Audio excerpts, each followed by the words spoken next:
tratamos de aprobar a corrección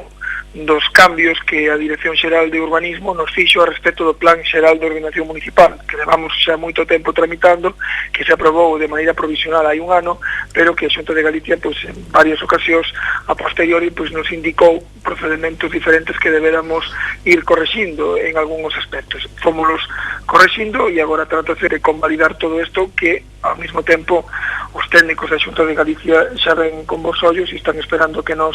aprobemos aquí formalmente no pleno para reenviálo novamente á Xunta e que esta proceda a aprobar definitivamente o plan xeral. Tamén, non menos importante, bueno, pues queremos aprobar unha nova ordenanza, un novo regulamento dos cementerios municipais de Ribadeo e de Ove, que son os dous que son de titularidade e de xestión municipal. As normas actuais dos cementerios de Ribadeo e de Ove pois datan do ano 32, non están adaptados ás legislacións vixentes, nin a Policía Sanitaria, nin a Policía Mortuoria, hai que adaptalo á lei de bases e hai que tamén regular novos usos, por exemplo, máis aló dos nichos e dos panteóns,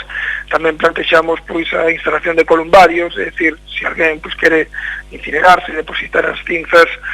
no Campo Santo, pois que o poida facer. E ao mesmo tempo pois correxir deficiencias que había en procedementos legales para sepulturas que estaban abandonadas ou que non tiñen o pago dos seus tributos nos últimos anos e que de alguma maneira necesitamos libralas, se non hai xa ninguén ali repousando, para volvelas a sacar a concesión porque siga habendo demanda de nichos ou de lugares de enterramento no cemiterio municipal. Tamén pretendemos levar adiante un convenio marco de colaboración entre o Concello e a Asociación de Comerciantes de Ribadeo, que trátase, neste caso, do terceiro convenio por un período trianual do 2014-2016. Queremos reforzar a colaboración estreita con estes representantes dos comerciantes e brindar espacios conxuntos de traballo, de facer as cousas en común, que está dando moi bon resultado, e ao mesmo tempo pois fortalecelas con unha aportación económica que se pretende que señan 12.000 euros para este 2014, 13.000 para o 2015 e 14.000 para o 2016. Tamén pretendemos levar adiante un compromiso de adquisición dos terreos necesarios para a continuación dun sendeiro que remata ahora mismo no Muiño de Mareas das Aceas e que queremos adquirir unha serie de propiedades entre Nacional 642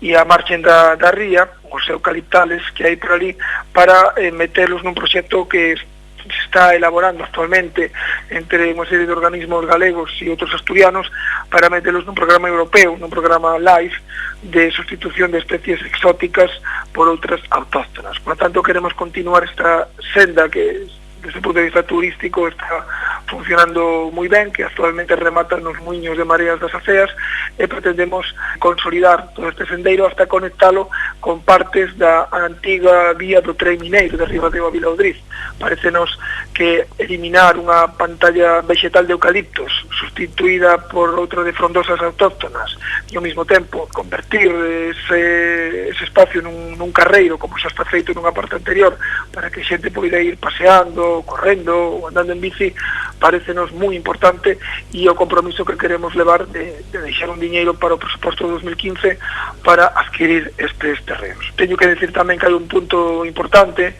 que se trata de aprobar os criterios de distribución do complemento de productividade do persoal municipal, porque o complemento de productividade é un dereito que teñen os traballadores municipais, que non o tiñan todos os que realmente hai, que por tanto tratamos de distribuílo para todos, pero non estaban aprobados os criterios de reparto, que é o que ten que ir a pleno, aínda que vai despois de ser consensuados cos sindicatos e cos representantes dos traballadores, onde hai unha parte dos criterios que van a depender dos propios traballadores, no sentido de que eles mismos regularán nunha parte según a súa asistencia ao traballo, se non hai absentismo, se hai esforzo para non gastar días moscosos ou días libres. Canto máis traballen, máis eles mismos se autoevaluarán positivamente. E logo hai unha parte que legalmente ten que ser dictada ou dictaminada polos xefes de servicio ou polos concelleiros do ramo, do goberno, en atención pois ao compromiso, a atención a relación cos compañeiros, o grado de esforzo, etc.